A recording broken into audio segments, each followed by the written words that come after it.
صبح بدا من طلعته. حضرت موسیٰ علیہ السلام فرعون کے دربار میں کھڑے ہیں، چاروں جانب دشمن ہی دشمن ہے. جادوگر آ گئے، انہوں نے سانپ چھوڑے. حضرت موسیٰ کے ہاتھ میں ڈنڈا تھا. حضرت موسیٰ کہتے ہیں یا اللہ کیا کروں؟ تو اللہ تعالیٰ نے فرمایا اپنا عصا پھینک دو. کہنا چاہیے تھا نا کہ یا اللہ ایک ہی تو شے ہے، اتنے سانپ ہے، بچانے کے لیے ڈنڈا ہے وہ پھینک دوں. ڈنڈا پھینکا جاتا ہے، سانپ کو دیکھ کر کے قابو کیا جاتا ہے. یہ میرا اور آپ کا ذوق ہے نا، لیکن انبیاء کرام کا انداز ملاحظہ کیجئے میرے عزیزو. اللہ فرماتے ہیں ڈنڈا، اے موسیٰ ڈال دے اپنا عصا. پہلے نہیں فرمایا کہ سانپ بن جائے گا، فرمایا بس تو ڈال دے. میں اور آپ ہوتے ہیں تو سام سامنے ہے، ڈنڈا ہاتھ میں ہے، ہم کہیں گے عجیب بات ہے، یہی تو دفاع کی چیز ہے، اسی کو ڈال دوں تو بچوں گا کیسے؟ کہا ڈال دو. تو حضرت موسیٰ نے ڈال دیا. کہا میرے رب کا حکم ہے تو میرے لیے بہتر ہی ہوگا. اللہ فرماتے ہیں جب موسیٰ نے ڈالا تو میں نے اس ڈنڈے کو، اس عصا کو اژدہا بنا دیا. اب کبھی عصا بھی اژدہا بنے، کبھی چھڑی بھی بہت بڑا اژدہا بنی ہے، لیکن قرآن کہتا ہے جناب موسیٰ نے ڈالا تو اللہ نے اژدہا. بلکہ اس سے پیچھے چلیے، عورتیں کمزور یقین کی ہوتی ہیں نا. جناب موسیٰ پیدا ہوئے تو اللہ فرماتے ہیں میں نے موسیٰ کی ماں کے دل میں بات ڈالی، ماں کے دل میں صندوق میں ڈال کے تو اس کو دریا میں بہا دے. فرعون کو اس نے وہ خواب دیکھ لیا تھا کہ ایک ستارہ اٹھے گا اور پھر وہ گرے گا تو میری ساری سلطنت کو تباہ کر دے گا. نجومیوں سے اس نے پوچھ لیا، اس نے کہا کہ ایک بچہ پیدا ہوگا جو تیری سلطنت کو تباہ کرے گا. چاہیے تو یہ تھا کہ وہ توبہ کرتا، لیکن اس نے کیا کیا کہ اس نے بچوں کو قتل کرانا شروع کیا. یُسَبِّحُونَ أَبْنَاءَکُمْ، ذبح کرا دیتا تھا تمہارے بیٹوں کو، اور بچیوں کو وہ زندہ رکھتا تھا. تو حضرت موسیٰ جب پیدا ہوئے تو ان کی والدہ نے پتہ کیا کیا، ان کو ایک صندوق میں بند کر کے دریا میں بہا دیا. اب دریا میں بہتے جا رہے ہیں تو ماں تھی تو پریشان بھی ہو گئی. ان کی ہمشیرہ کو کہنے لگی ذرا دھیان رکھنا کدھر جاتے ہیں.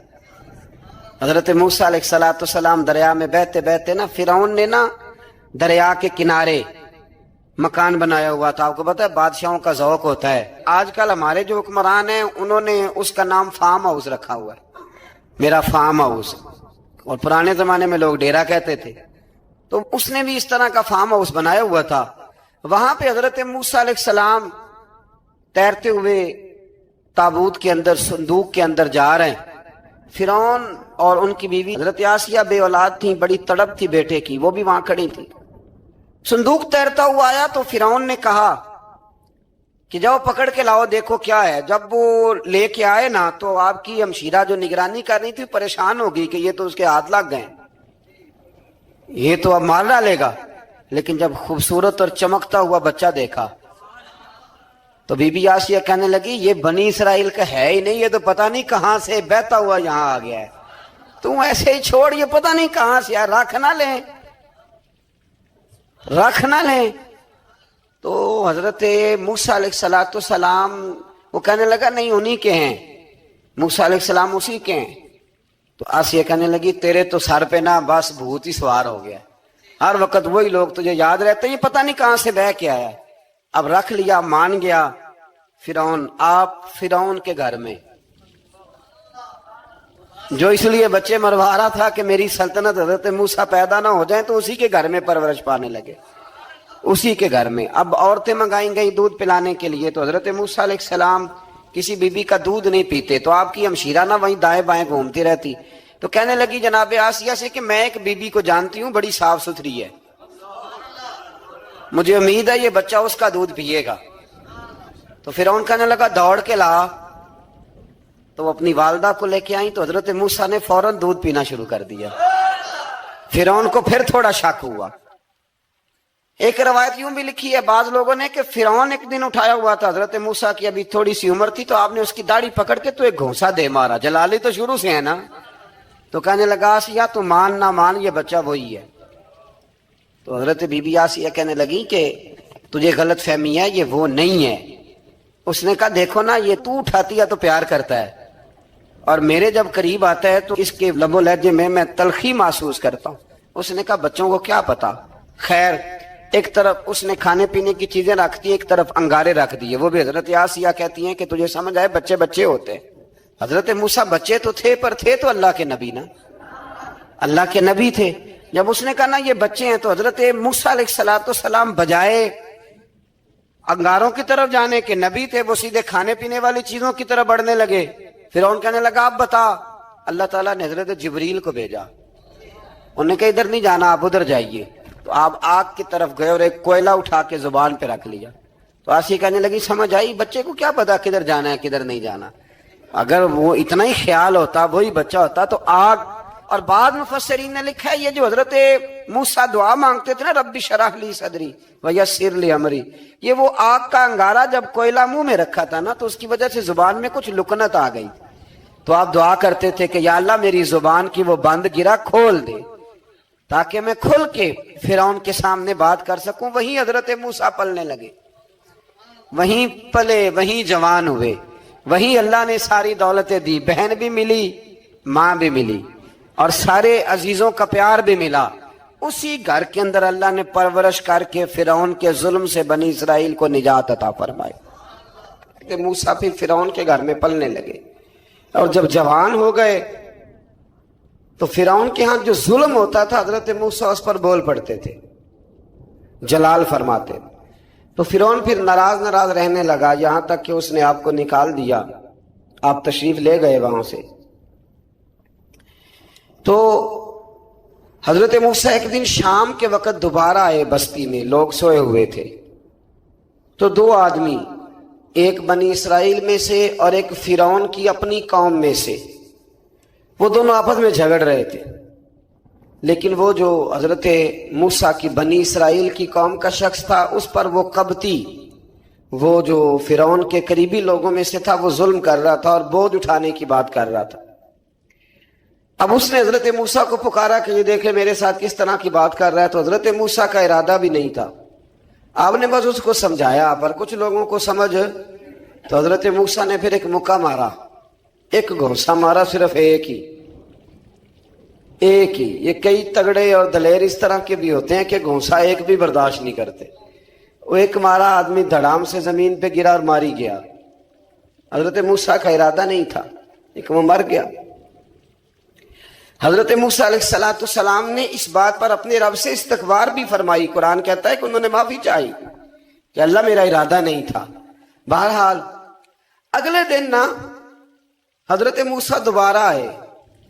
وہ سنا کرتے تھے نا ہم کہ بیوقوف دوست سے عقل مند دشمن بہتر ہوتا ہے. وہ کم از کم دشمنی تو عقل مندی سے کرتا ہے نا، لیکن جو بیوقوف دوست ہو بیوقوفی. حضرت موسیٰ دوبارہ آئے تو وہ بنی اسرائیلی اگلے دن کسی اور سے جھگڑا کر رہا تھا. پھر اس نے مدد کے لیے پکارا تو حضرت موسیٰ کہنے لگے مجھے لگتا یہ ہے کہ تیری عادت ہے، تو خود بڑا جھگڑالو ہے، تو نے روز نیا جھگڑا شروع کیا ہوتا ہے. حضرت موسیٰ جب اس کی طرف بڑھے نا ڈانٹنے کے لیے تو اس نے شور کرنا شروع کر دیا. کہنے لگتا ہے جس طرح آپ نے اسے کل قتل کیا تھا مجھے بھی قتل ہی کریں گے. یہ انسانوں کا مزاج ہے کہ آپ جب تک کسی کے طبیعت کے مطابق چلیں گے وہ راضی رہتا ہے، اور ذرا آپ اس کی طبیعت سے ہٹتے ہیں تو وہ شور کرتا ہے. اس نے کہا جی آپ مجھے بھی لگتا ہے ماریں گے. حضرت موسیٰ کلیم اللہ علی نبینا علیہ السلام کے بارے میں جب اس نے شور کیا تو بات پھر فرعون کے دربار تک گئی. وہ تو پہلے ہی بہانہ تلاش کر رہا تھا. اس نے کہا ڈھونڈو پکڑو اور معاذ اللہ شہید کریں گے. کسی نے آ کے خبر دی کہ آپ یہاں سے ہجرت کر جائیں اس لیے کہ آپ کے لیے یہاں حالات درست. اور بھائی یہ چھوڑ دیا کریں بات کہ فلاں آدمی کے حق میں فلاں جگہ حالات کیسے خراب ہوئے. تو نبی کریم علیہ السلام مکہ چھوڑ کے کیوں آئے؟ حضرت موسیٰ علیہ السلام نے ہجرت کیوں فرمائی؟ یہ ایک ایسی عجیب بحث ہے جس کو لوگ بلا وجہ چھوڑ دیتے، بلا وجہ چھیڑ دیتے ہیں. اور بالخصوص ایک خاتون نے ایک دفعہ مجھے پیغام دیا تو میں بڑی اس کی بات سن کے مجھے عجیب لگا. وہ کہنے لگی کہ دوسری جگہ میری شادی ہوئی ہے، مجھے طلاق ہو گئی تھی، تو مجھے ایک تانا روز سننے کو ملتا ہے تو اتنی اچھی ہوتی تو وہاں نہ رہ لیتی. تو بھئی یہ کوئی تانے والی بات ہے؟ کوئی ضروری ہے کہ بیوی غلط ہوتی ہے تو طلاق ہوتی ہے؟ اللہ کے محبوب علیہ السلام کی 2 صاحبزادیوں کو ابو لہب کے 2 بیٹوں نے طلاق بھیج دی تھی. کس کی غلطی تھی؟ تو آپ کیا کہہ سکتے ہیں یہاں کیوں طلاق؟ تو اتنی جلدی بات تھوڑی کر دیں گے آپ، تھوڑی احتیاط فرمائیں بولنے میں۔ تو حضرت موسیٰ علیہ السلام وہاں سے نکلے اور آپ مدین کی طرف چلے گئے۔ مدین وہ علاقہ تھا جہاں فرعون کی حکومت کوئی نہیں تھی۔ حضرت موسیٰ جیسے ہی وہاں پہنچے تو ان کے اندر ایک جذبہ تھا، وہ ظلم ہوتا نہیں دیکھ سکتے۔ جب وہاں پہنچے تو انہوں نے دیکھا لوگ اپنے اپنے جانوروں کو گھاٹ پہ پانی پلا رہے ہیں، اور دو خواتین ہیں وہ بالکل پیچھے کھڑی ہیں۔ تو حضرت موسیٰ کلیم آگے بڑھ کے کہنے لگے تم کیوں نہیں پانی پلاتی؟ تو وہ کہنے لگی ہمارا بھائی کوئی نہیں، باپ ہمارا بوڑھا ہے۔ اللہ اکبر۔ مجبوری یہ ہے، ہم ہیں بھی پردہ دار گھرانے کی، مجبوری ہماری یہ ہے کہ جب تک یہ سارے لوگ پانی پلا نہیں لیں گے اتنی دیر تک ہماری باری نہیں آئے گی۔ تو حضرت موسیٰ کلیم اللہ علیہ السلام فرمانے لگے اچھا یہ بات ہے تو جانور مجھے دو۔ وہ ہو یہ رہا تھا کہ چونکہ مرد پانی پلا رہے تھے تو اور جتنے بھی مرد آتے جاتے تھے وہ گھستے جاتے تھے اور عورتیں بیچاری کھڑی تھیں۔ حضرت موسیٰ جھٹ سے آگے بڑھے، پیچھے ہٹو۔ ان دو خواتین پاک باز عورتوں کے جانوروں کو پانی پلایا اور پھر آپ دوبارہ وہیں بیٹھ گئے۔ وہ بیویاں جلدی جلدی گھر گئیں، جا کے اپنے والد سے کہنے لگی ابا جی کمال ہو گیا، اس بستی میں ایک ایسا آدمی ملا ہے جو عورتوں کی طرف دیکھتا ہے تو نیکی کرنے کے لیے آگے بڑھتا ہے، جو مجبور اور بے کس کے لیے اچھے جذبات رکھتا ہے۔ فرمایا جلدی لاؤ۔ کچھ مفسرین اور طرف بھی گئے ہیں لیکن جمہور نے لکھا ہے کہ وہ حضرت شعیب علیہ السلام تھے۔ حضرت شعیب نے گھر بلایا، اپنی ایک بیٹی کو بھیجا، فرمایا بیٹے بلا کے لاؤ۔ وہ جب گھر آئے تو آپ فرمانے لگے آپ میرے ساتھ اجرت طے کر لیں، 8 سال یا 10 سال آپ میری بکریوں کو چرائیں، میرے گھر میں رہیں۔ اور پھر فوراً ہی فرمانے لگے اگر آپ ہمارے گھر میں رہیں گے دیکھ بھال کریں گے تو میں اپنی ایک بیٹی کا نکاح بھی آپ کے ساتھ کر دوں۔ تو 8 سے 10 سال حضرت موسیٰ نے وہاں قیام فرمایا۔ اور پھر جب آپ کا نکاح ہو گیا تو آپ اپنی بیوی کو لے کے مصر کی جانب جا رہے تھے، تو رستے میں نا ٹھنڈ زیادہ ہو گئی، تو اپنی زوجہ سے کہنے لگے وہاں آگ جل رہی ہے، میں تیرے لیے آگ لے کے آتا ہوں تاکہ تو تاپ سکے، گرمی حاصل کر سکے۔ وہاں گئے تو درخت سے آواز آئی موسیٰ میں تیرا رب ہوں۔ درخت سے آواز آئی موسیٰ میں تیرا رب ہوں۔ اور حضرت موسیٰ کلیم اللہ کو وہاں وحی آنی شروع ہوئی، وہیں اللہ تعالیٰ نے انہیں وہ عصا عطا فرمایا جو پھر بعد میں اژدہا بنتا تھا۔ رب کریم نے وہیں حضرت موسیٰ کلیم کو وہیں ید بیضا عطا فرمایا۔ اپنا ہاتھ گریبان میں ڈال کے نکالتے تھے تو چاند اور سورج کی طرح روشنی دیا کرتا تھا۔ ید بیضا لیے بیٹھے ہیں اپنی۔ میں کبھی کبھی کہا کرتا ہوں کہ مولا کے دینے کے انداز بڑے انوکھے ہیں۔ بھائی یوسف کو کنویں میں پھینکتے ہیں تو اللہ مصر کا حکمران بنا دیتا۔ تو پھر حضرت موسیٰ وہاں سے واپس آئے اور آ کر کے آپ نے دوبارہ وہ سارا نظام زندگی شروع فرمایا۔ موسیٰ علیہ السلام نے ان کو دعوت حق دی اور کہا کہ میں تمہارے پاس واضح نشانیاں لایا ہوں، بنی اسرائیل کو میرے ساتھ بھیج دو۔ فرعون نے معجزات پیش کرنے کے لیے کہا تو حضرت موسیٰ علیہ السلام نے اپنا عصا زمین پہ ڈالا، اپنا عصا، اپنی چھڑی، اپنا ڈنڈا زمین پہ ڈالا تو وہ ایک واضح اژدہا بن گیا۔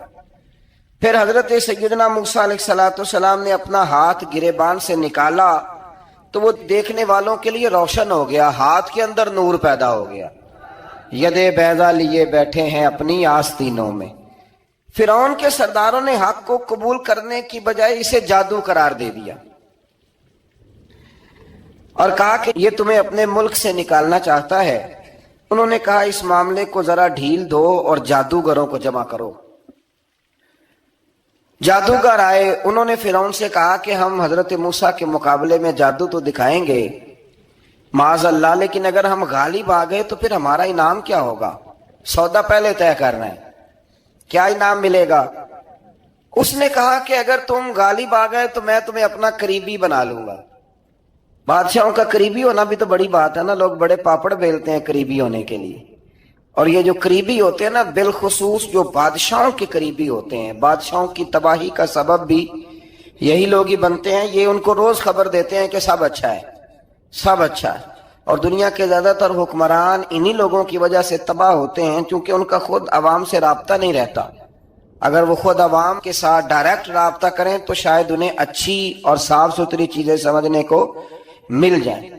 خیر جادوگروں نے جب کہا ہمیں کیا دو گے تو اس نے کہا تمہیں قریبی بنا لوں گا. جادوگروں نے موسیٰ علیہ السلام سے کہا کہ آپ پہل کریں گے یا ہم پہل کریں؟ تو موسیٰ علیہ السلام نے کہا تم پہل کرو. جب جادوگروں نے اپنی رسیاں زمین پہ ڈالیں تو لوگوں کی نگاہوں کو سحر زدہ کر دیا, جادو کر دیا اور انہیں ڈروا دیا. انہوں نے کہا یہ تو بڑا جادو لے آئے. تو اللہ تعالیٰ نے حضرت موسیٰ علیہ السلام کو حکم دیا کہ آپ بھی اپنا عصا زمین پہ ڈالیں.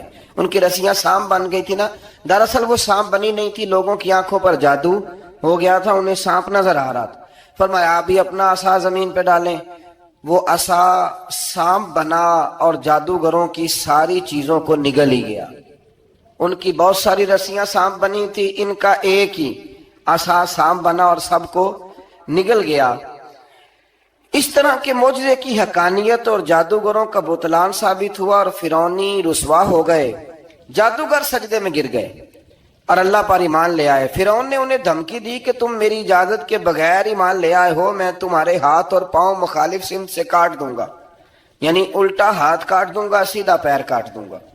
میری بغیر اجازت ایمان لے آئے ہو, اور تمہیں سولی پہ بھی چڑھوا دوں گا. انہوں نے کہا کہ ایمان لانے کی پاداش میں تم ہمیں سزا دینا چاہتے ہو. پھر انہوں نے اللہ تعالیٰ سے صبر اور استقامت کی دعا کی. اس کے بعد فرعون نے بنی اسرائیل کے بیٹوں کو قتل کرنے کی اور بیٹیوں کو زندہ چھوڑنے کا حکم دے دیا. موسیٰ علیہ السلام نے قوم کو صبر کی تلقین کی اور کہا کہ نیک انجام اہل تقوی کے لیے. یہاں ایک لطیف بات ہمارے صوفیاء نے بھی لکھی ہے. صوفیاء کہتے ہیں کہ فرعون نے کلمہ نہیں پڑھا اور جادوگر کلمہ پڑھ گئے. وہ کس طرح کلمہ پڑھ گئے؟ تو کہنے لگے دراصل انہوں نے آتے ہی حضرت موسیٰ کا ادب بڑا کیا تھا. جادوگر حضرت موسیٰ کے مقابلے میں آ کے بھی ان سے کہتے ہیں کہ رسیاں آپ پہلے ڈالیں گے کہ ہم ڈالیں, آپ عصا پہلے رکھیں گے کہ ہم رکھیں. تو اتنا سا ادب کیا تو رب کریم نے فرمایا جو نبی کا ادب کرے وہ بے ایمان نہیں رہ سکتا. جو نبی کا ادب کرے وہ بے ایمان نہیں رہ سکتا, اور جو نبی کی بے ادبی کرے وہ ایماندار نہیں رہ سکتا. ختم ہو گئی بات. یہاں ہمارے صوفیاء نے یہ بات لکھی ہے کہ چونکہ انہوں نے آتے ہی کہا تھا کہ آپ پہلے ڈالیں گے یا ہم پہلے ڈالیں, تو حضرت موسیٰ سے انہوں نے پوچھ لیا. نبی کے پوچھے بغیر پہل نہیں کی تو اللہ نے انہیں ایمان کی دولت عطا کر. اللہ تعالیٰ نے فرعونیوں پر قحط سالی کا عذاب نازل کیا. فرعونیوں کا طریقہ یہ تھا کہ اچھائی کو اپنا کمال گردانتے تھے, کہتے تھے یہ ہماری طرف سے, اور برائی کو معاذ اللہ بدشگونی کے طور پر موسیٰ علیہ السلام کی طرف منسوب کرتے تھے. کہتے تھے معاذ اللہ آپ کی وجہ سے یہ سارا کچھ ہو رہا ہے. ہوتے نا نہیں کہتے ہیں جب سے میں وہاں گیا ہوں تب سے. ہمارے بزرگ ایک لطیفہ بھی سنایا کرتے تھے کہ کسی زمیندار نے نماز پڑھنی شروع کی تھی تو اس کے جانور مرنے شروع ہو گئے. اب لوگ سمجھتے ہیں کہ معاذ اللہ شاید یہ کسی بزرگ کے سبب سے ایسا ہے, حالانکہ یہ تو اللہ کی طرف سے آزمائش ہوتی ہے, اس کی حکمتیں ہوتی ہیں. اللہ تبارک و تعالیٰ نے ان پر عذاب کیا نازل کیا. آیت نمبر 130 اور 143 کا بھی آپ سورہ اعراف کی پڑھیں تو اللہ تعالیٰ نے ان پر ٹڈیوں کا, جموں کا, مینڈکوں کا اور خون کا عذاب نازل کیا. یہ کس قسم کا عذاب ہے؟ جمعے پڑ گئے, ٹڈیاں آ گئیں, یہ اللہ نے عذاب نازل کیا. جب وہ عذاب میں مبتلا ہوئے تو موسیٰ علیہ السلام سے کہا کہ آپ اللہ سے دعا کریں کہ ہم سے یہ عذاب ٹل جائے. اگر ایسا ہوا تو ہم ایمان لے آئیں گے, بنی اسرائیل کو بھی آزاد کر دیں گے. لیکن موسیٰ علیہ السلام کی دعا کے نتیجے میں جب عذاب ٹل جانے کے بعد فرعونی پھر اپنے وعدے سے پھر گئے. بنو قریظہ والوں نے بھی کئی دفعہ حضور سے وعدے کیے پر اپنے وعدوں پر قائم. ایک بات آپ سے یہاں روک کے عرض کر دوں, ہم بھی کئی دفعہ کہتے ہیں ذرا بریک کبھی گاڑی کی نہیں نہ لگتی تو ہم ارادہ کرتے ہیں کہ آج سے ہی نماز شروع کر دینی. ذرا طبیعت زیادہ لیل ہوتی ہے تو ارادہ کرتے ہیں نا کہ بھائی آج کے بعد ہم نے نیک, پھر کیا ہوتا ہے شفا ہو گئی تو چھٹی ہو گئی. یہ طریقہ درست نہیں, یہ تو کفار کا طریقہ بیان کیا نا قرآن پاک نے. یہاں فرمایا جب اللہ تبارک و تعالیٰ نے انہیں نجات دے دی تو اپنے وعدے سے مکر گئے, تو پھر اللہ تبارک و تعالیٰ نے بنی اسرائیل کو سمندر پار کر کے ایسی قوم کے پاس پہنچا دیا جو بتوں کی پرستش کرتی تھی. وہ تو بچ گئے لیکن فرعونی سارے دریا کے اندر غرق ہو گئے. حضرت موسیٰ علیہ السلام سے کہنے لگے کہ ہمارے لیے بھی ایک خدا بنا دیجئے. حضرت موسیٰ علیہ السلام نے فرمایا بت پرستی کرنے والے جاہل ہیں. یہ بت پرست قوم کے پاس جب گئے نا بنی اسرائیل والے, بت پوجتے ہوئے دیکھا تو کہنے لگے ہمارے لیے بھی سامنے بنا کے رکھ دو.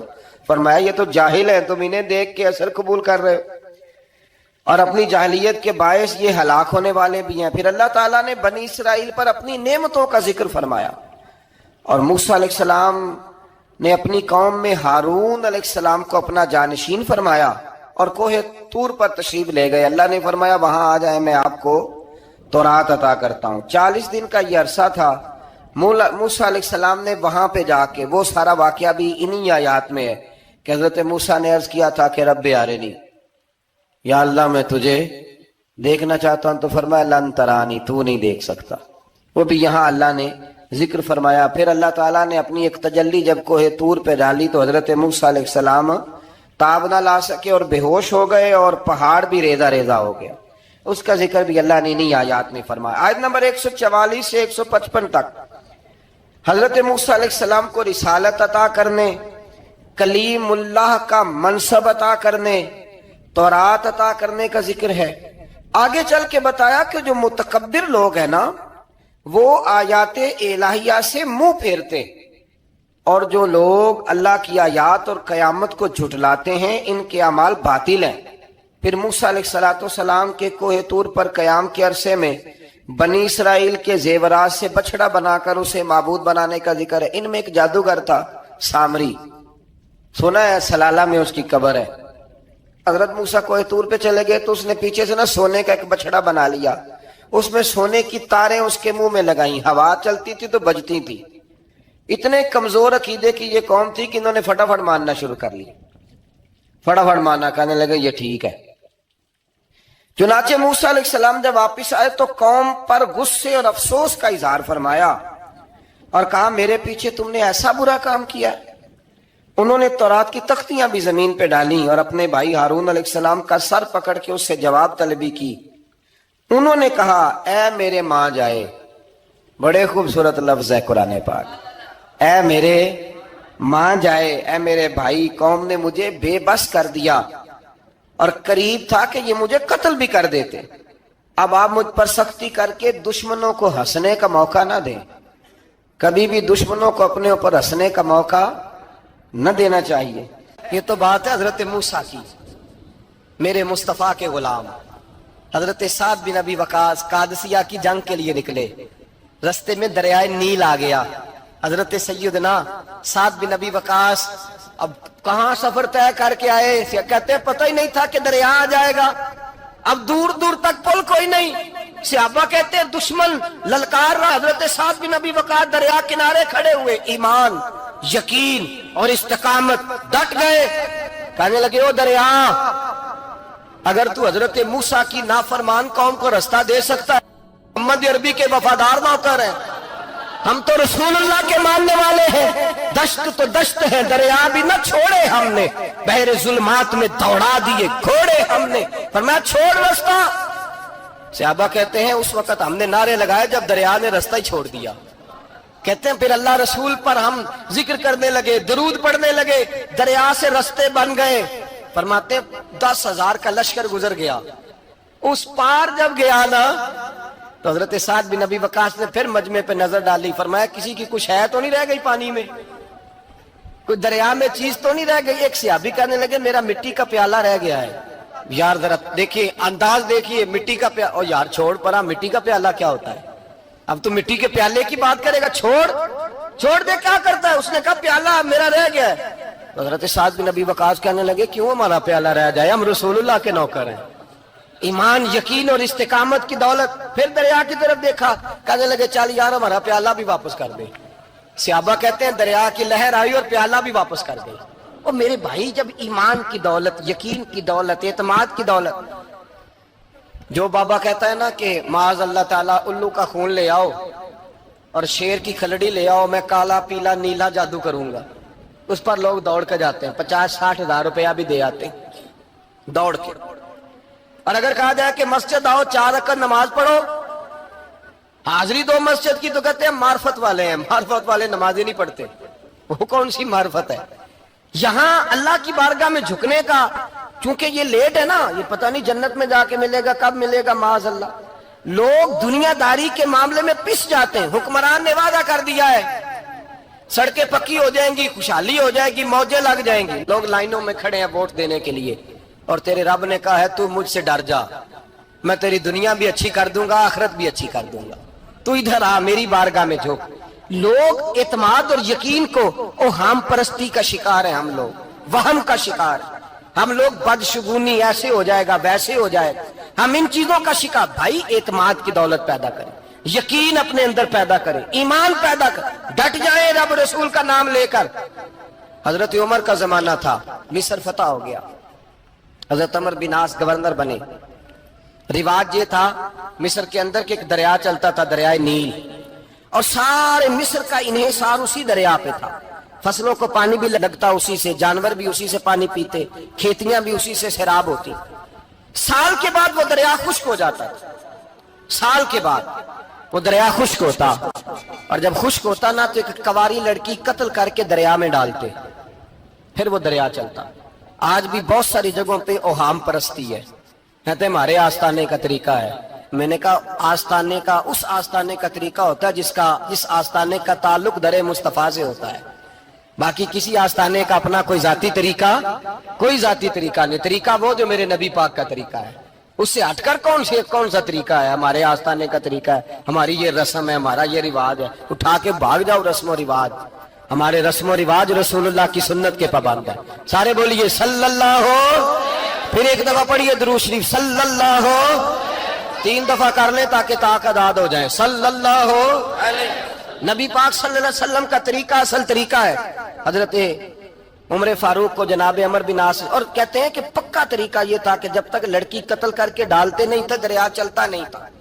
حضرت عمر کو خط لکھا کہ حضور یہ معاملہ ہے، اور لوگ مجھے یہی کہتے ہیں، میں نے لوگوں کو سمجھایا ہے کہ اسلام ظلم کا حکم نہیں دیتا، ظلم کی اجازت نہیں دیتا، کیسے لڑکی قتل کی جائے؟ اب آپ بتائیں کیا کرنا ہے؟ حضرت عمر ایمان، یقین، استقامت، پہاڑ ہے یہ لوگ۔ حضرت عمر نے 2 خط لکھے، ایک حضرت عمر بن عاص کے نام، دوسرا دریائے نیل کے نام، 2 خط لکھے۔ ایک خط لکھا دریا کے نام، ایک خط لکھا عمر بن عاص گورنر کے نام، گورنر کے نام خط لکھا تو فرمایا جتنے یہودی ہیں، عیسائی ہیں، کمزور ایمان والے، سب کو دریائے نیل پہ لے جا، اور میرا یہ دوسرا خط دریا میں ڈال دے اور سب کے سامنے ڈالنا۔ کہتے ہیں یہ خط پڑھنا چاہے تو تجھے اجازت بھی ہے، سنیے اور سر دھنیے اور سوچئے کہ اصل کمزوری کہاں آئی ہے۔ رمضان کے سب سے پہلے جمعے میں سب سے اہم موضوع چھیڑا ہے، کمزوری اور نقص واقعہ کہاں ہوا ہے۔ حضرت سیدنا عمر بن خطاب رضی اللہ تعالیٰ عنہ نے دریا کو مخاطب کر کے لکھا، ہو دریا، اگر تو کہتا ہے نا کہ لڑکی قتل کر کے پھینکی جائے گی تو میں رسول اللہ کا ماننے والا ہوں، میں ظلم نہیں ہونے دوں گا، ہمیں تیرے پانی کی ضرورت ہی کوئی نہیں، تو بے شک پانی نہ دے، اور اگر تو اللہ کے حکم سے بہتا ہے، اگر تو اللہ کے حکم سے بہتا ہے تو پھر اللہ کا بندہ اور مصطفیٰ کا غلام عمر تجھے حکم دیتا ہے کہ فوراً بہنا شروع کر دے، فوراً منٹ نہ لگانا۔ حضرت سیدنا عمر بن عاص فرماتے ہیں لشکروں کے لشکر لے کے میں دریائے نیل پہ پہنچا، اور بھرے مجمع میں جناب عمر کا خط میں نے ڈالا تو دریا نے بہنا شروع کر دیا۔ فرماتے ہیں دریا بہنے لگا اور غیر مسلم کلمہ پڑھنا شروع ہو گئے۔ لوگ مجھے کہنے لگے کیا دکھایا ہے جو کلمہ پڑھ رہے ہیں؟ تو میں نے کہا دکھایا کچھ بھی نہیں، یہ حضرت عمر کے ایمان کی قوت کی برکت ہے کہ بہت سارے لوگوں نے کلمہ پڑھنا شروع کر دیا۔ یہ ایمان کی قوت، ڈرا ہوا مسلمان، سہما ہوا مسلمان، یہ کبھی امریکہ کے پیچھے بھاگتا ہے، کبھی یورپ کے پیچھے بھاگتا ہے، کبھی ادھر جاتا ہے، کبھی ادھر جاتا ہے۔ اپنی دنیا آپ پیدا کر، اگر زندوں میں ہے، سر آدم ہے، ضمیر کن فقہ ہے زندگی۔ جب ایمان کی طاقت پیدا ہوتی ہے، جب قوت پیدا ہوتی ہے، پھر انسان کے اخلاق سمر جاتے ہیں، پھر اس کا نظریہ سیدھا اللہ رسول کی ذات پر جا کے کھڑا ہوتا ہے۔ جنہیں آزمایا گیا تھا حضرت ابو بصیر رضی اللہ تعالیٰ، ہمیں تو تھوڑا سا جھٹکا لگ جائے نا مذہب کا، تھوڑا سا، لوگ دین کی طرف آتے ہیں، اس میں نا تھوڑی تکلیف ہے۔ صحیح بخاری کی حدیث، اس میں تکلیف ہے، سچ کہہ رہا ہوں، صحیح بخاری کی حدیث ہے۔ ایک صحابی نے کہا تو حضور میں آپ سے پیار کرتا ہوں، نبی پاک نے فرمایا اچھی طرح سوچ لے، سونے نہیں پیار ہے، فرمایا چل پھر سوچ لے، حضور بڑا پیار، میں سوچ لے، کہا محبوبہ بڑا پیار ہے، تو نبی پاک نے فرمایا پھر تیاری کر لے، جس طرح گہری جگہ پہ پانی تیزی سے آتا ہے تیری طرف مشکلات بھی تیزی سے آئیں گی، تیزی سے۔ یہ شہادت کا ہے الفت میں قدم رکھنا۔ لوگ آسان سمجھتے ہیں مسلمان ہونا، ذرا اچھی طرح سوچ لے، جو مجھ سے محبت کا دعویٰ کرے گا اسے تکلیف ہے، بولو اسے تکلیف ہے، یہ پکی بات۔ جو محبت میں مخلص ہو وہ دیکھ لے میں آزمائش میں کتنا ہوں۔ تو اگر کوئی کہتا ہے نہیں مذہب میں جائیں گے تو موجیں لگ جائیں گی، تو یہ بات درست نہیں ہے، یہ تو بڑا مشکل کام ہے۔ یہ تو اس سے پوچھو نا جو اس منصب پہ ہے، یہ کٹھن مرحلہ ہے، کٹھن۔ یہ شہادت کا ہے الفت میں قدم رکھنا۔ لوگ آسان سمجھتے ہیں مسلمان ہونا، روتا ہے فلک برسوں، پھر جا کے یہ حالات درست ہوتے ہیں۔ تو بھائی یاد رکھیں اور سمجھیں، حضرت ابو بصیر رضی اللہ تعالیٰ عنہ، نبی پاک صلی اللہ علیہ وسلم نے نہ طے کر لیا کفار کے ساتھ، حدیبیہ کی جنگ ہوئی تو فرمایا اگر کوئی مسلمان مکے چلا جائے گا تو کافر کہنے لگے ہم واپس نہیں کریں گے، اور اگر کوئی کلمہ پڑھنے والا ستایا ہوا مسلمان مدینے آئے گا تو مسلمانوں کو واپس کرنا پڑے گا مسلمان اپنا بندہ نہیں رکھ سکتے۔ اور مسلمانوں کا کوئی شخص غلطی سے بھی مکے چلا گیا تو مکے والے واپس نہیں کریں گے۔ حضرت ابو بصیر رضی اللہ تعالیٰ عنہ صحابی تھے، باپ نے، بھائی نے، محلے والوں نے قید کیا ہوا تھا کلمہ پڑھنے کی وجہ سے، پیروں میں زنجیریں تھیں، بیڑیاں تھیں، کسی طریقے سے جیل توڑ کے دوڑے مدینے پہنچے۔ کہتے ہیں رستے میں کسی آدمی کے ساتھ گھوڑے پہ کچھ دیر بیٹھا پھر پیدل چلا۔ صحابہ کہتے ہیں اتنا دردناک منظر بڑا کم ہم نے دیکھا۔ ابو بصیر جس گلی سے گزرتے وہاں خون پھیل جاتا، ان کی ٹانگیں خون سے کٹتی، وہ زنجیریں بندھی ہوئی، در رسول پہ حضور میں بھاگ کے آیا ہوں۔ کہتے ابھی نبی پاک صلی اللہ علیہ وسلم ان کی بات سن ہی رہے تھے کہ پیچھے سے قریش کے 2 سپاہی بھی آ گئے، کہنے لگے یہ بھاگ کے آیا ہے اور آپ کا وعدہ تھا کہ آپ واپس کریں گے۔ چشم زدن میں ذرا سوچنا، چشم زدن میں تھوڑی دیر کے لیے غور کرنا کہ ہمیں ہمارا استاد، ہمارا پیر دھتکار دے کہ جا دوڑ جا، تو کہتے ہیں بسم اللہ جناب یہ جا رہے ہیں۔ ایمان کی پختگی دیکھیں، اس نے تو ہمیں نکال ہی دیا جی، وہ کیسا بندہ ہے۔ یہاں تو کسی کے ہاں کوئی فاتحہ پڑھنے نہ جائے تو لوگ بگڑ جاتے ہیں، کہتے ہیں اس نے سلام نہیں لی، فاتحہ نہیں پڑھی، بس ختم، اس کو احساس ہی نہیں۔ حضرت سیدنا ابو بصیر سامنے کھڑے، سامنے 2 سپاہی آ گئے، ذرا دیکھیے ایمان کی پختگی، ایمان، یقین اور استقامت۔ امام بہقی نے دلائل کے اندر لکھا ہے، فرماتے ہیں نبی کریم صلی اللہ علیہ وسلم نے ان کی طرف دیکھا تو حضور کی مقدس آنکھیں آنسوؤں سے بھر گئیں۔ حضور نے فرمایا ابو بصیر تیری تکلیف مجھے نظر آ رہی ہے پر میں نے وعدہ کیا ہوا ہے، میں نے وعدہ۔ بھائی یہاں ڈٹ کے رہنا بڑا مشکل ہے، یہاں قائم رہنا بڑا کٹھن مرحلہ ہے۔ یہاں آزمائش کے موقع پر دین پر انہوں نے تو رکھا ہی نہیں، لوگ تانے دیتے ہیں، باتیں کرتے ہیں، رکھا ہی نہیں، تو پھر ان کا بنتا ہے۔ حضور نے فرمایا تجھے جانا پڑے گا۔ صحابہ کہتے ہیں پورے مدینے میں ایسے تھا جیسے سوگ کا سما ہو۔ جب وہ 2 سپاہی حضرت ابو بصیر کو پکڑ کے لے جا رہے تھے تو وہ پلٹ پلٹ کے پیچھے دیکھتے تھے، پلٹ پلٹ، پیروں میں خون ہے، آنکھیں آنسوؤں سے بھری ہوئی۔ فرماتے ہیں جب وہ پلٹ رہے تھے تو مدینے کی گلیاں بھی رو رہی تھی۔ میرے نبی پاک جب وہ آنکھوں سے اوجھل ہو گئے تو حضور بیٹھ گئے زمین پہ، نبی پاک نے رونا شروع کر دیا۔ فرمایا اللہ تو نے اس شخص کی مدد فرمانی ہے، اس پر کرم کرنا ہے، اللہ اس کا خیال فرمانا، اس کے لیے دعا کی، حضور روئے۔ حضرت ابو بصیر باہر نکلے تو وہ جو کافر تھے نا وہ کہنے لگے تو بڑا بنتا تھا ان کا، انہوں نے تجھے رکھا نہیں، تجھے رکھا بھی نہیں۔ تو حضرت ابو بصیر نے تھپڑ مارا منہ پہ، کہنے لگے میں وہ نہیں جو تھوڑی سی بات سے بدل جاؤں، ایمان، یقین اور استقامت کی دولت ملی ہوئی ہے۔ آپ فرمانے لگے میرا تو ایمان اور پختہ ہو گیا ہے کہ میرا نبی اپنے وعدوں کا بڑا پابند ہے، میرا رسول اپنے وعدوں کا بڑا پابند ہے۔ حضرت ابو بصیر کہتے ہیں مدینے کی سرحد گزر گئی تو میں نے کھینچی تلوار ان میں سے ایک سپاہی، اب آؤ میرے مقابلے میں جس نے آنا ہے۔ ایک کو مارا، دوسرا بھاگ گیا۔ فرماتے اب میں مکے جا نہیں سکتا تھا، جاؤں گا تو وہ زیادہ ماریں گے، مدینے حضور نے قبول نہ فرمایا۔ فرماتے ایک جنگل میں جا کے العیس نام کی ایک بستی تھی، وہاں ڈیرا لگا لیا، دریا کے کنارے، پانی پی لیتا، پتے کھا لیتا، تن تندور ہڈاں دا بالن تے اسی ہاواں نال تپایا، کپ کپ مکیاں پیڑے کیتے تے اتوں صبر پلیتھن لایا، تن دی ہانڈی تے من دا سالن اتے لون صبر دا پایا۔ غلام فریدا وے میں ساری تیری، غلام فریدا وے میں ساری تیری، تینوں اجے یقین نہیں آیا؟ فرماتے سالوں پتے کھائے، اب جو بھی وہاں سے تنگ ہوتا وہ میرے پاس آ کے پناہ لیتا۔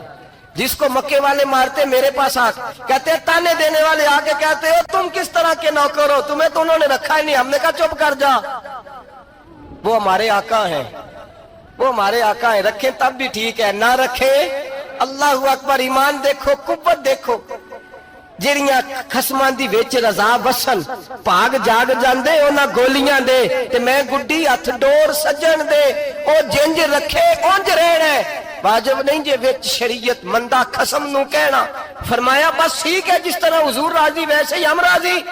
حضرت ابو بصیر رضی اللہ تعالیٰ عنہ کے پاس 300 صحابہ کٹھے ہو گئے, 300. حضرت ابو بصیر جب مدینے کی سرحد سے گزر رہے تھے نا تو نبی پاک نے ایک آواز دی تھی. فرمایا ابو بصیر ایک وقت آئے گا کہ میرا پیغام تجھ تک پہنچے گا, ایک ٹائم آئے گا. حضرت ابو بصیر سے جب کوئی کہتا نا کہ زندہ کس بات پہ ہو تو فرمانے لگے مصطفیٰ کے فرمان پہ بڑا یقین ہے, بلاوا آئے گا, مجھے بلاوا, مجھے یقین ہے کہ مجھے بلاوا, بڑی امید ہے سرکار قدموں میں بلائیں گے اور کرم کی جب نظر ہوگی مدینے, مجھے یقین ہے کہ مجھے بلاوا. حضرت ابو بصیر رضی اللہ تعالیٰ عنہ فرماتے ہیں کہ وقت گزرتا گیا, 300 لوگ کٹھے ہو گئے. جب کوئی مسلمانوں کا قافلہ مکے کے پاس سے گزرتا تو مکے والے لوٹ لیتے تھے. حضور نے بھی اجازت دی مدینے والوں کو, اگر ان کا قافلہ کوئی آئے تمہیں بھی حملے کی اجازت ہے, کفر کا مال مال غنیمت ہے. حضرت ابو بصیر کہتے ہیں جب بھی ہمارے قریب سے وہ رستہ تھا شام کی طرف جانے کا, جب بھی کافر گزرتے ہم ان کے قافلے پکڑ لیتے, لوٹتے, ہم بھی ان کو اس طرح کی سزا دیتے جو مسلمانوں کو دیتے تھے. فرماتے ہیں ان کا جینا محال ہو گیا, ہاتھ باندھ کے نبی پاک کی بارگاہ میں گئے, کہنے لگے یہ شیخ ختم فرما دیں اور آپ ان کو بلا لیں, بلا لیں. حضرت ابو بصیر فرماتے ہیں میں بوڑھا آدمی تھا, دن بھر میں کام کرتا, محنت کرتا, اس علاقے میں کھیتی باڑی کرتا. جب رات ہوتی تو میں کسی پہاڑ کے ٹیلے پہ بیٹھتا اور مدینے کی جانب منہ کر لیتا اور میں انتظار کرتا بلاوا کب آئے گا, کب حضور کا پیغام آئے گا, میں انتظار کرتا. حضرت ابو بصیر رضی اللہ تعالیٰ عنہ بیمار ہو گئے, شدید بیمار, سخت بیمار تھے تو قریش نے شیخ ختم کی. حضرت ابو ہریرہ کہتے ہیں نبی پاک نے 2 صحابہ کو رکا دیا, فرمایا جاؤ اسے جا کے کہو آ جائے, اسے کہو آ جائے. صحابہ کہتے ہیں ہم پہنچے تو ان کا آخری وقت چل رہا تھا, آخری ہجکیاں تھیں. ایمان اور یقین دیکھو, آخری ہجکیاں. لوگ کہتے ابو بصیر وقت آ گیا, وہ کہتے ہیں نہیں ابھی وقت نہیں آیا, وقت تب آئے گا جب نبی پاک کا بلاوا آئے گا. حضور کا وعدہ تھا وقت تب آئے گا جب میرے نبی کا بلاوا آئے گا, بھی بلاوا نہیں آیا تو ابو بصیر کا وقت بھی نہیں آیا. صحابہ کہتے ہم نے جا کے رکا تھمایا, اٹھنے کی بھی طاقت نہیں تھی. جب حضور کا رکا لیا نا تو دونوں یوں مٹھیاں بند کر لی, گویا جھوم جھوم کے نعرے لگانے لگے آؤ دیکھو میرے نبی کے وعدے کتنے سچے ہیں, آؤ دیکھو حضور کے وعدے. چومتے حضور کا نامہ, سر پہ رکھتے, سینے سے لگاتے اور کہتے ہیں پھر بلند آواز سے کلمہ پڑھنے لگے. کہنے لگے حضور میں حاضر ہوا, یا رسول اللہ میں آیا. کہتے بلند آواز سے کلمہ پڑھا اور ان کی روح پرواز کر گئی, ان کی روح پرواز کر گئی. نبی رحمت صلی اللہ علیہ وسلم کے غلاموں کا یقین, اعتماد اتنے اعلیٰ درجے کا. کمزور مسلمان, دائیں بائیں دیکھتا مسلمان, کفر کے وعدوں پر اعتبار کرتا, یہودی عیسائی اور سکھ کے وعدوں پر اعتبار کرتا, دنیا دار ٹھگ اور چور کے وعدوں پر اعتبار کرتا, یہ رب کریم کے وعدے پر اعتبار نہیں کرتا, یہ اللہ رسول کے ساتھ اپنی توجہ کو مبذول نہیں کرتا. میرے رسول کریم سید عالم صلی اللہ علیہ وسلم کے غلاموں نے اعتماد کر کے, یقین کر کے ہمیں بتلایا ہے کہ جب تیرے پاس یقین کی دولت ہوتی ہے پھر تو دنیا کا طاقتور آدمی ہوتا ہے. جب تیرے پاس ایمان کی قوت ہوتی ہے تو دنیا کا سب سے مضبوط شخص ہوتا ہے. اپنے آپ کو مضبوط کریں. حضرت موسیٰ کلیم اللہ علیہ السلام کا زمانہ مبارکہ تھا, قحط پڑ گیا, بارش نہیں ہوتی.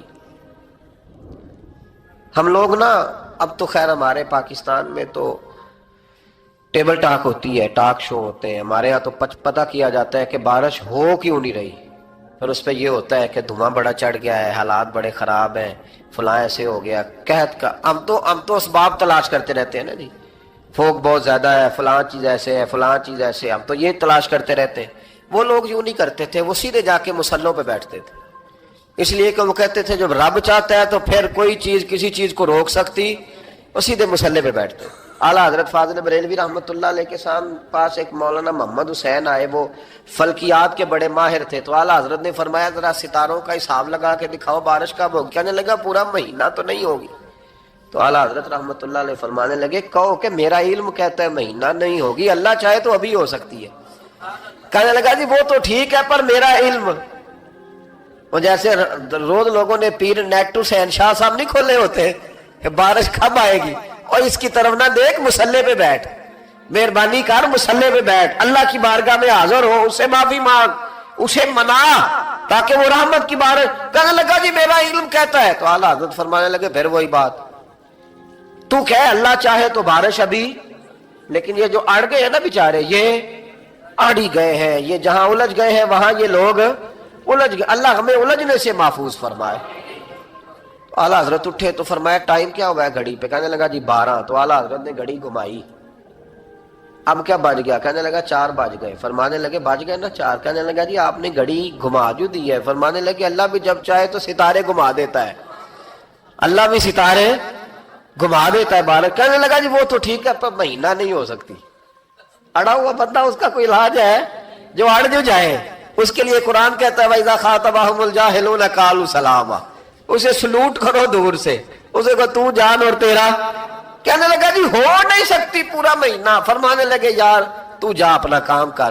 وہ شخص کہتا ہے میں نے دروازہ کھولا اعلیٰ حضرت کا، کمرے سے باہر نکلا تو تیز بارش ہو رہی، واپس آیا تو میں نے کہا احمد رضا یہ عقیدہ کہاں سے لیا ہے؟ فرمایا دروازہ مصطفیٰ سے لیا ہے صلی اللہ علیہ وسلم۔ تو یاد رکھیں کہ اللہ کو منانا چاہیے، استغفار کرنا چاہیے، اس کی برکات۔ حضرت موسیٰ ساری قوم کو لے کے نکل گئے۔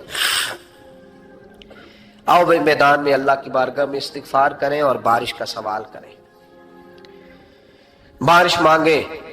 جب باہر نکلے دیر تک دعائیں ہوتی رہیں تو حضرت موسیٰ علیہ السلام کو رب کریم نے وحی فرمائی کہ موسیٰ آپ کی قوم میں نے ایک شخص ہے جس کو 40 سال ہو گئے نافرمانی کرتے، اس نے رب سے صلح نہیں کی۔ کتنے لوگ ہیں؟ ایک، اور 40 سال سے وہ نافرمان ہے، اس کو مجمع سے نکال دو بارش ہو جائے گی۔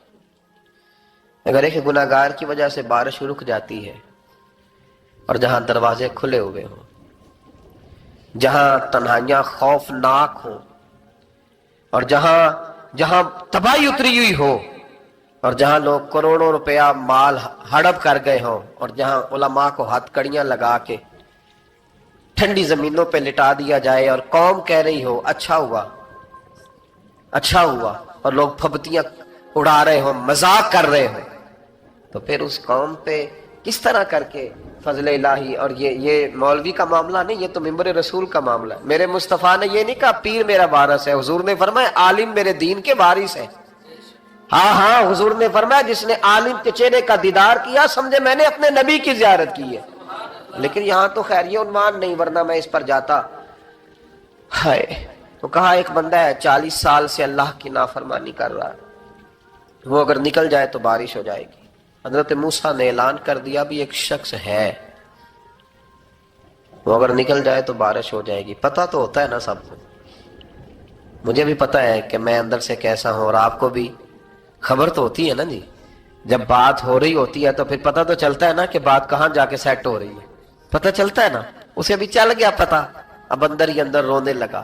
اور دیکھو امام رازی اور امام غزالی دونوں نے لکھا ہے کہ اس درد سے رویا، اس درد سے کہ ادھر والے کو بھی پتہ نہ چل جائے، مجمع کے اندر کھڑا ہے اور ادھر والے کو بھی استغفار، دیکھو ادھر والے کو بھی پتہ نہ چل جائے اور ادھر والے کو بھی کہیں ہجوم میں غم میں بھی توہین ضبط غم نہ ہوئی۔ ہم اس احتیاط سے روئے کہ آنکھ نم نہ ہوئی، ہجوم میں غم میں بھی توہین ضبط غم نہ ہوئی۔ ہم اس احتیاط سے روئے کہ آنکھ نم نہ ہوئی، روئے بھی پر کسی کو آنسو نہیں دیکھنے دیے۔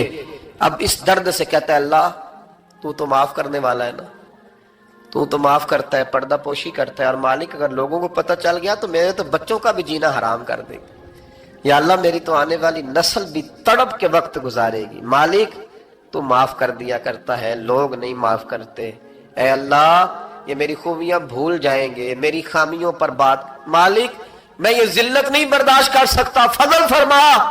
حضرت موسیٰ نے دوبارہ اعلان کیا نکلتے ہو کہ نہیں نکلتے؟ پھر تڑپا خداوندا مجھے بے آبرو نہ کر، یہ ذلت اور رسوائیاں یہ نہیں برداشت ہوتی، اللہ درگزر۔ حضرت موسیٰ نے تیسرا اعلان کیا نکلتا ہے یا میں پھر اس کا نام لوں؟ اللہ سے پوچھ کے نام لوں اس کا، بتاؤ کون ہے؟ اب تو تڑپ گیا، کہنے لگا مالک میں تیری بارگاہ میں استغفار کرتا ہوں، آئندہ نہیں کرتا، آئندہ نہیں کرتا۔ یہ لفظ ادا کیے، بندہ کوئی بھی نہیں نکلا، رب کریم نے بارش عطا کر دی، تیز بارش جب برسی نا، تیز بارش، لوگ تو مین دیکھ کے دوڑ گئے، تو حضرت موسیٰ کہنے لگا یا اللہ مجھے بھی تو بتا، تو نے کہا تھا کہ جب تک بندہ نہیں نکلتا بارش نہیں ہوگی، تو نکلا کوئی بھی نہیں، بارش ہو گئی، ماجرا کیا ہے؟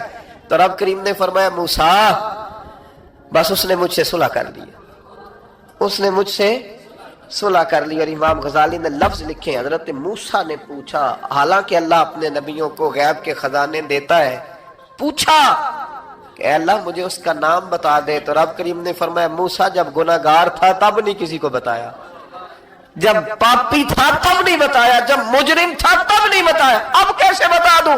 فرمایا اس کی میری صلح ہو گئی ہے، اور فرمایا جو بارش نہیں نہ ہو رہی تھی وہ بھی اس کی وجہ سے نہیں ہو رہی تھی، اب جو ہوئی ہے نا تو یہ بھی اسی کی وجہ سے ہوئی ہے، یہ بارش اب جو ہوئی ہے تو یہ بھی یہ اس گناہگار کے سبب سے۔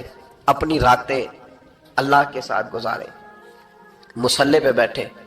میرے صاحب رحمۃ اللہ علیہ سے جب کوئی کہتا نا کہ بڑا پریشان ہوں تو کچھ بتائیں، تو فرماتے آج رات مصلی پہ بیٹھ کے اپنے رب سے بات کرنا، میں بھی بات کروں۔ بندوں کو دکھ بتانے سے عزت میں کمی آتی، اور اگر اللہ کو بندہ اپنے دکھ بتائے تو اللہ عزتیں بڑھا دیتا ہے۔ ترمذی شریف کی حدیث ہے، نبی پاک علیہ السلام نے فرمایا اگر تو دنیا داروں کو دکھ بتائے گا تو اللہ تجھے غنی نہیں کرے گا، اور اگر تو اپنے رب کو بتائے گا تو اللہ بڑی جلدی تجھے دنیا سے بے نیاز کر دے، تجھے لوگوں کی ضرورت نہیں رہے گی۔ استغفار کریں، کثرت سے کریں، ذوق سے کریں، مصلی آباد رکھیں۔